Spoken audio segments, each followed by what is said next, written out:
dia tawarkan kepada putranya, yang terakhir kemudian dipinang dan dinikahi oleh anak kandung Umar bin Khattab yang bernama Asim. Tidak lain dan tidak bukan adalah karena kemuliaan sifat jujur yang melekat di hatinya. Maka ikhwatul iman, setelah proses pinangan dan pernikahan berlangsung, maka wanita biasa tersebut dijadikan istri oleh anak Khalifah Asim. Dari pernikahan mereka itu Allah Subhanahu wa taala mengaruniakan mereka seorang putri, seorang anak wanita, yang setelah dewasa anak dari Asim tersebut menikah dengan seorang panglima besar yang bernama Abdul Aziz. Dan dari hasil pernikahan ini ikhwatul iman, lahirlah seorang pembesar yang dikenang sampai hari ini oleh dunia Islam. Itulah Umar bin Abdul Aziz. Bagaimana kemuliaan iman dan Islam yang diturunkan oleh Allah Azza wa Jalla dalam nilai dan makna kejujuran di kehidupan seorang mukmin akan mengantarkan kemuliaan,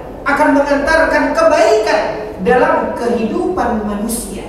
Bagaimana Allah Subhanahu wa taala mengangkat harkat dan martabat seorang wanita dari kalangan biasa, dari kalangan seorang wanita yang bekerja hanya sebagai seorang pemerah susu, tetapi kemuliaannya dihiasi oleh Allah Azza wa Jalla, datang dari kemuliaan akhlak, datang daripada kemuliaan sifat jujurnya, sehingga inilah yang memiliki tempat khusus di hati Amirul Mukminin. Dan lihatlah bagaimana Allah Subhanahu wa taala kemudian memberikan karunia kepada keturunannya, dari anak kemudian sampai cucunya menjadi seorang panglima besar, bahkan diakui oleh kaum muslimin dan disebut di dalam sejarah Islam sebagai khalifah yang kelima, yaitu Umar ibn Abdul Aziz, yang ditakuti oleh lawan dan disegani oleh kawan.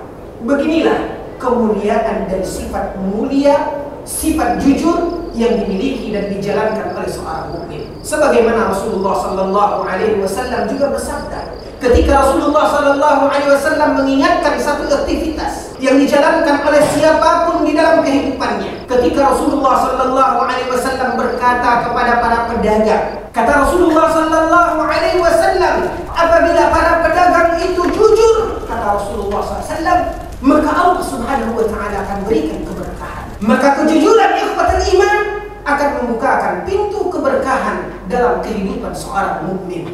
Bagaimana Allah Subhanahu wa taala memberikan kemuliaan, keberkahan kepada wanita tersebut sehingga terangkat derajatnya karena kejujurannya, dan bagaimana Allah pun membukakan pintu keberkahan dengan Allah jadikan dari keturunannya seorang penguasa dunia yaitu Umar ibnu Abdul Aziz. Maka ikhwatul iman, azani Allah wa iyyakum, sematkanlah kejujuran itu apapun profesi kita dan dimanapun kita berada, karena sesungguhnya Allah Subhanahu wa taala akan memberikan keberkahan dari kejujuran yang ada di dalam kehidupan kita.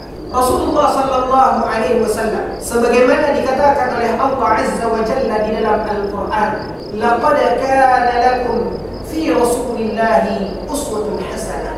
Kata Allah Subhanahu wa taala, sungguh Nabi sallallahu alaihi wasallam adalah suri tauladan, adalah contoh yang Allah Subhanahu wa taala perintahkan agar kita mengikuti jejak langkah beliau. Jejak langkah Nabi yang kita ikuti, ikhwatul iman, yang kita jadikan contoh di dalam kehidupan kita.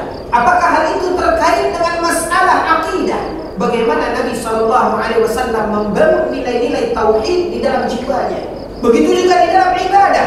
Bagaimana Nabi sallallahu alaihi wasallam di dalam berubudiyah kepada Allah Azza wa Jalla, melaksanakan apa yang Allah Subhanahu wa taala syariatkan dan perintahkan. Begitu juga ikhwatul iman, kita pun akan menauladani Nabi sallallahu alaihi wasallam dalam akhlak dan budi pekerti beliau. Bagaimana Rasulullah sallallahu alaihi wasallam menjalankan dan mengamalkan nilai-nilai kejujuran di dalam hidupnya. Bagaimana Rasulullah sallallahu alaihi wasallam berbuat kebaikan di dalam kesehariannya, kejujuran di dalam ucapannya, kejujuran di dalam perbuatannya, di dalam segala